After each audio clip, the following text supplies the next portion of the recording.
Hello everyone, আসসালামু আলাইকুম। তোমরা সবাই কেমন আছো? আশা করি অনেক ভালো আছো। তো তোমাদের দোয়ায় আলহামদুলিল্লাহ আমিও অনেক ভালো আছি।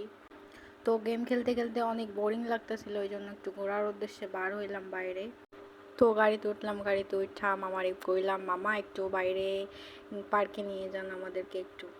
তো মামা বললো গাড়িতে ওঠো, আমি নিয়ে যাইতেছি আমার মন মতন পার্কে। তো গাড়িতে উঠে বসলাম, দেখতেই পারতেছেন আপনারা আমার এক্সপিরিয়েন্সটা কেমন লাগতেছে। সারি সাইডে দেখতেছিলাম যে ভিউ কত সুন্দর, আপনারা দেখতেই পারতেছেন। তো হুট করে কোন জঙ্গলের ভেতরে গাড়িটা ঢুকাই দিল। তো আমাদের অনেক ভয় লাগতেছিল, আমার ক্যামেরাম্যানও অনেক ভয় পাইতেছিল। তো আপনারা দেখতেই পারতেছেন জঙ্গলটা কত ঘন, আর একটা মানুষও নাই এখানে। তো ভয়ানক একটা জঙ্গল, আফ্রিকার জঙ্গলের থেকেও একটা ভয়ানক।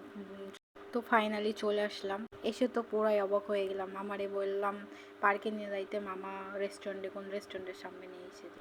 তো মামার সাথে কথা না বাড়ায় আমরা ভেতরে চলে গেলাম। তো কি আর করার, অনেকটা দুঃখ বেদনা নিয়ে ভেতরে ঢুকে পড়লাম। ফাইনালি আমরা ভেতরে ঢুকে ভিউটা দেখে আমার মনটা অনেক ভালো হয়ে গেল। তো আমি একটু এখানে নেকামি করছিলাম, ছবি তুলছিলাম, ক্যামেরাম্যানরে বলতেছিলাম এই ভিউটা দেখাও একটু। তো একটু নেকামি করছি। তো নেকামি কইরা তারপরে খাওয়ার মেনুতে গেছিলাম।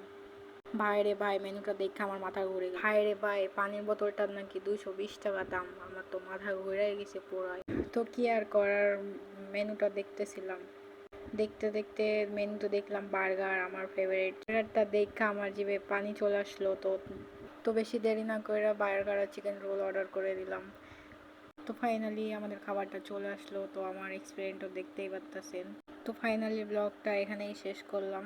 তো আশা করি আমার ভিডিওটা দেখে তোমাদের অনেক ভালো লাগছে। ভিডিওটা একটা লাইক করে চ্যানেলটারে সাবস্ক্রাইব করে আমার পাশে থাকেন।